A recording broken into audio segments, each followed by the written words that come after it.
Okay, mula sa channel naman ni Kabayan News PH, ito yung ating video papanoorin ngayon mga lods. Pero bago ang lahat ay pakisubscribe din yung kanyang YouTube channel at ang link nito ilalagay ko sa ibaba sa description box. At siyempre kung bago ka pa lang sa aking channel ay inanyayahan din kitang mag-subscribe at pakiclick din ng bell notification para lagi kayong updated sa mga susunod pang video yung ating i-upload. Alright, kaya wag na natin ito patagalin mga lods. Total, wala naman tayong hinihintay na Poncio Pilato. Panunuorin na natin ito. Mga kabayan, isang masagana at manigong bagong taon sa ating lahat. Ano nga ba ang magiging kapalaran ng ating bansa ngayong taong 2024 sa pamumuno ng ating Pangulong Bongbong Marcos Jr.? Sa isang dokumentaryo ng ilang political analyst, medyo hindi maganda ang kinakaharap ng administrasyon ni PBBM kung sakaling makikinig siya sa mga nakapaligid sa kanya at patuloy na sisiraan ang mga Duterte dahil ito ang tuluyang magpapabagsak sa kanilang slogan na Correct ka dyan!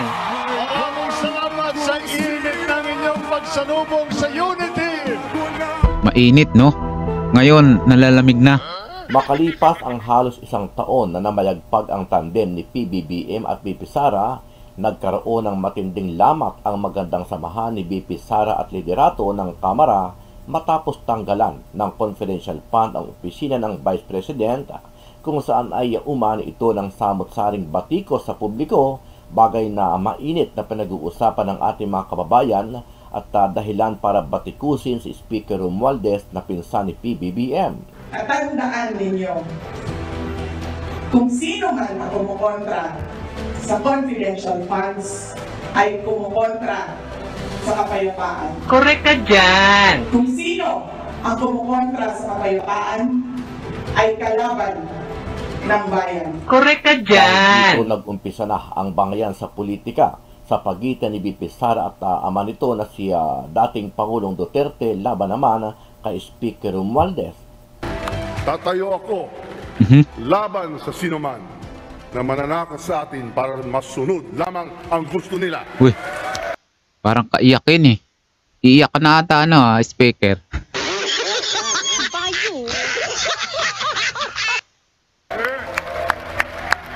Itindig ako tayong lahat para sa kapakanan ng bayan. Huwag mong lahatin. Ba't idamay mo pa lahat? Bayot. Maging ang Makabayan Bloc sa pamumuno ni Franz Castro ay umatake na rin kay former President Duterte kung saan ay nauwi pa sa demandahan hanggang sa napipintong pagsasara ng SMNI kung saan ay kilalang estasyon at programa ng mga Duterte. Iba na to dahil ginagalang naman natin yung freedom of expression, freedom of speech. Pero yung gamitin mo yung television, gamitin mo yung social media para pagbantaan ang buhay ng isang tao.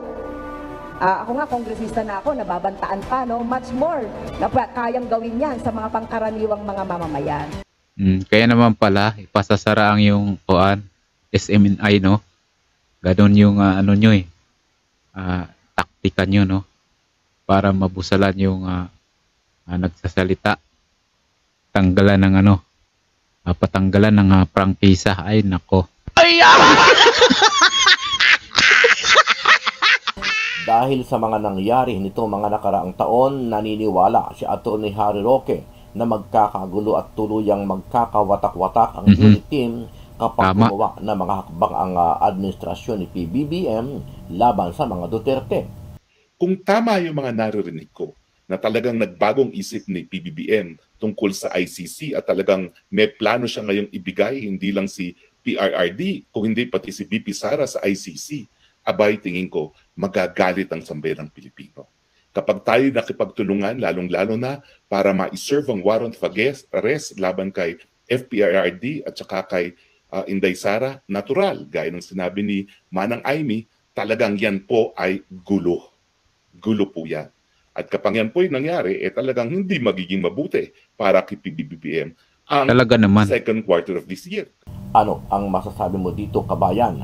Sama-sama natin panuorin ang buong video at pakicomment niyo po ang inyong mga reaksyon at sariling opinyon. Pero bago yan, muli po ako nag-iimbita sa mga hindi pa po nakasubscribe sa ating channel na Kabayan News PH, pakipindot po ang subscribe button at pakiclick na rin ang notification bell para lagi kayo updated sa mga bagong upload natin na legit at napapanahong balita. Maraming pong salamat.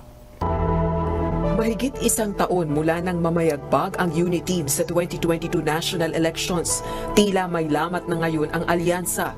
Umugong na agad ang tunggaliang Vice President Sara Duterte kontra Speaker Martin Romualdez na pinsan ni President Bongbong Marcos Jr.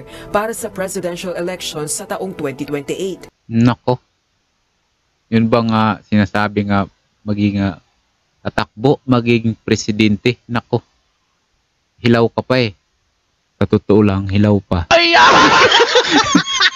Di pa ito ang tamang oras mo, no? Para tumakbong presidente. Baka kung si BP Sara yung makalaban mo, isa kang kungang ka, pupulutin.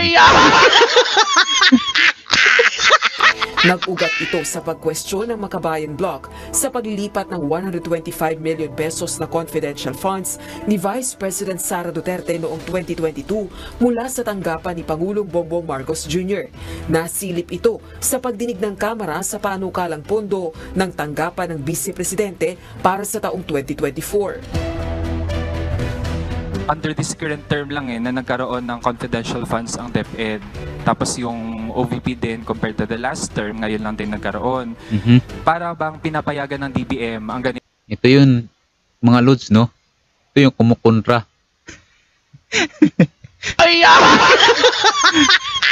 Pag kumukontra ay kalaban ng bayan. Sino pa ba? Ano pa bang baho nito? Kilala nyo naman siguro ito, di ba? Ito yung madaldal. Na iwan ko kung ano nga kasarian nito. Nitong kalakaran sa iba't ibang mga ahensya. Question ko po, ano ang naitutulong ng confidential and intelligence funds sa paglago ng ating ekonomiya? Nako.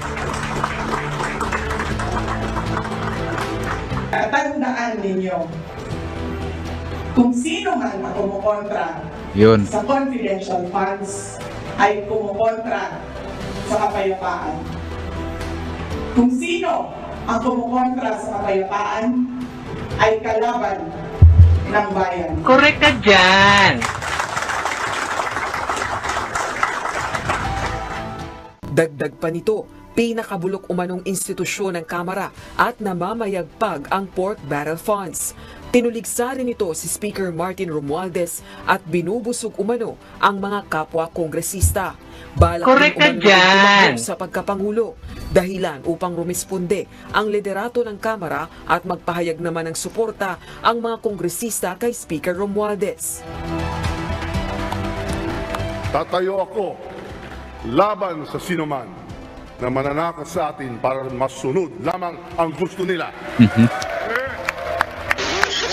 Tindig ako, tayo lahat, para sa kapakanan ng bayan.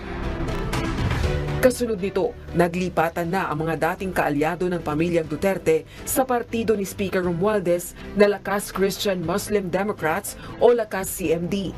O hindi naman kaya. Siyempre, ganun talaga ang kalakalan dyan. Parang langaw lang yan eh. Kung nasaan yung kalabawan doon eh. Lalo na ito tayaw. Nako. Malalaman din natin na balang araw. Kaya ay sa partido ni PBBM na Partido Federal ng Pilipinas o PFP. Ganun talagang kultura siguro ng politika natin dito. Whoever is in power. Nako, isa na rin to. Ito, kongresista ito sa amin, no? Surigao. Pero hindi ko tubit eh. Totoo lang. Siyado rito ng hambog eh. Doon po dumadagsa yung mga ikangang mga politiko. Mayada pagkasaba ngaon. Kay ayo. Nagsampa naman ng reklamong grave threat sa Quezon City Prosecutor's Office si ACT Teachers Party List Representative Franz Castro laban kay dating Pangulong Duterte dahil sa mga umano'y pagbabanta sa buhay ng mambabatas sa programa nito sa SMNI. Nagresulta ito sa kauna-unahang summon ng Prosecutor's Office sa dating presidente mula nang bumaba ito sa pwesto noong 2022. Iba na to. Dahil ginagalang naman natin yung freedom of expression, freedom of speech. Pero yung gamitin mo yung television, gamitin mo yung social media para pagbantaan ang buhay ng isang tao, ako nga, kongresista na ako, nababantaan pa, no? Much more. Anong gagamitin? Ibulong sa'yo? Dapat kayang gawin yan sa mga pangkalan. Ay, nako. Nakabinbin din ngayon sa Kamara ang House Resolution na humihikayat sa 3 House Committees na imbestigahan ang confidential funds ng Davao City mula 2016 hanggang 2022 noong alkalde pa ng lungsod si VP Duterte. Nagsimula na rin dinggin sa Kamara ang mga paglabag sa prangkisa ng Sunshine Media Network International o SMNI kung saan may mga programa ang kampo ng mga Duterte. Nagsimula ito nang ilabas ng SMNI host na si Jeffrey Celis ang hindi kumpirmadong impormasyon na nasa 1.8 billion pesos umano ang ginastos sa foreign travels ni Speaker Romualdez ngayong taon. Ano ba ang tingin natin na hinaharap ni na PBBM, ni Inday Sara Duterte at ng sambayan ng Pilipino? Well, alam niyo naman po, masalimuot ang politika. At talagang papatuloy po ang masalimuot na politika. Now, kung kayo po ay naniniwala sa feng shui, ang feng shui ni PBBM hindi po mabuti. Nako. It will be the worst period for his life. Yun yung sabi ng mga feng shui masters, no? At ang worst period for his life is second quarter of next year of 2024. So hindi ko po alam kung totoo yun o hindi. Pero sa mga nakikita kong mga pangyayari, baka nga hindi magiging mabuti kay PBBM lalong-lalo na sa second quarter. Bakit?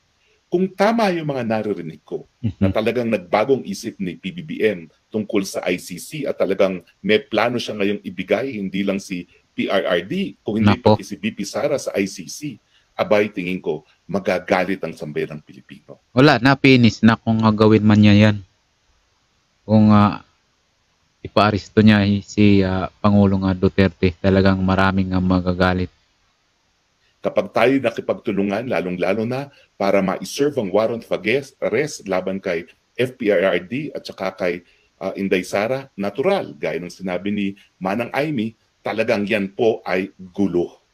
Gulo po kakagulo yan talaga. At kapag yan po yung nangyari, talagang hindi magiging mabuti para kay PBBM ang second quarter of this year. Kasi tingin ko nga, ang aking prediction, itong first quarter, magdi-deny si PBBM na meron siyang kinalaman dun sa mga pangyayari.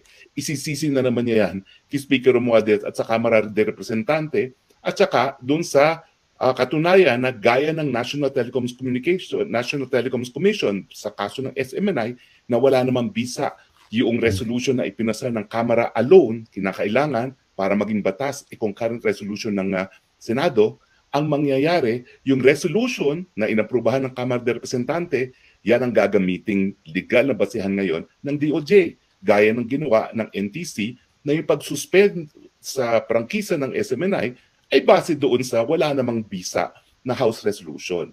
Kasi bagamat walang bisa yan, hindi mo naman po pwedeng i-dismiss dahil yan ay sentimiento ng mga mambabatas sa mababang kapulungan. So tingin ko, yan din ang mangyayari.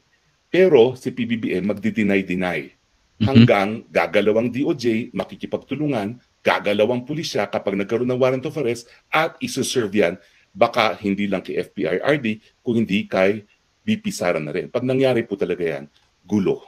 Correct ka Hindi ko sinasabi na magkagulo tayo. Ang sinasabi ko lang, pag yan ay nangyari, talagang magkakagulo.